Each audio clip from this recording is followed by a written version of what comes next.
Okay, so we're diving deep today into something everyone's wondered about at some point. I mean, what happens after we die? Yeah, it's one of those big questions, isn't It's it? huge, right? And, you send over this fascinating podcast episode with like all these different viewpoints on it. Religious ones, not religious ones. It really ran the gamut. Totally. So that's what we're going to unpack today. All these different beliefs about the afterlife. I'm excited to dive in. Me too. So first off, I think we got to start with the classic, heaven and hell. Right, the big two. Yes. Yeah. And Christianity, I feel like, is a good example of that whole system. Absolutely. It's laid out pretty clearly in the Bible. Yeah, if you accept Jesus, you go to heaven. If you don't, well, You go to hell. It's Yeah. a pretty stark choice. Yeah, and it's interesting to me how much emphasis there is on believing. Like obviously your actions matter too, but belief seems like the key. Right. It's that idea that accepting Jesus as the Savior is the ultimate deciding factor. Exactly. And I guess that makes sense in a way. It's kind of comforting, like there's a clear path to paradise. Totally. And of course, even within Christianity, there are variations. Like in Catholicism, you have purgatory. Oh yeah, purgatory. That's like a sort of waiting room for the soul. A spiritual layover. Right, where you're purified before entering heaven. Makes you wonder who decides how long you stay in purgatory. That's a whole other deep dive right there. Uh-huh, totally. Okay, so moving on from Christianity, Islam has its own take on the afterlife called Akhirah. And it's kind of similar in some ways, It is, yeah. You have Allah who judges each soul. like a cosmic judge. Exactly. And the righteous go to Jannah, which is paradise. Sounds nice. Definitely. And then sinners end up in Jahannam, which is basically hell. So the basic heaven and hell setup is there. Yeah, but what's really interesting about Islam is the emphasis on personal accountability. Every single action has consequences in the afterlife. It's like a cosmic karma system. Precisely, you're constantly shaping your destiny with every choice you make. Kind of intense, right? It is. But it also makes you feel like your actions really matter. I can see that. All right, so we've got Christianity and Islam, both with these pretty defined systems of judgment.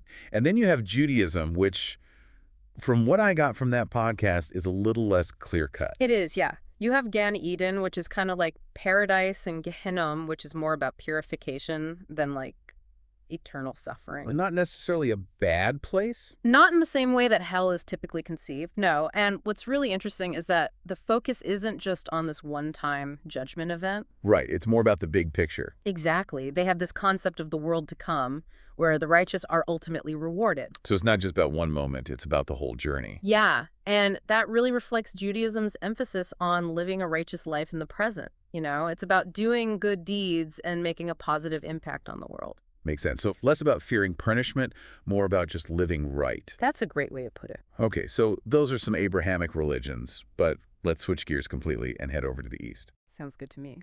So Hinduism brings in this whole concept of reincarnation, which is like a completely different ballgame. Yeah, it's not about one afterlife. It's about a cycle of death and rebirth. And your actions in this life, your karma, decide what you come back as, right? Exactly. Good karma can lead to a higher rebirth, maybe as a human or even a deity. Whoa, a deity. That's pretty awesome. It is. But bad karma could mean being reborn as an animal or even a lower life form. Yikes. That's less appealing. Definitely. But the ultimate goal in Hinduism is to break free from this cycle of reincarnation altogether. Right, to achieve moksha and merge with Brahman. Exactly. It's about transcending the individual self and becoming one with the ultimate reality. Okay, so Brahman, I gotta be honest, that's always been a bit of a head-scratcher for me. Yeah, it's not easy to grasp. It's not a god in the traditional sense. It's more like the cosmic consciousness everything stems from. So kind of like the source code of the universe. That's a good analogy. Okay, so Hinduism is all about this cycle of rebirth and trying to escape it.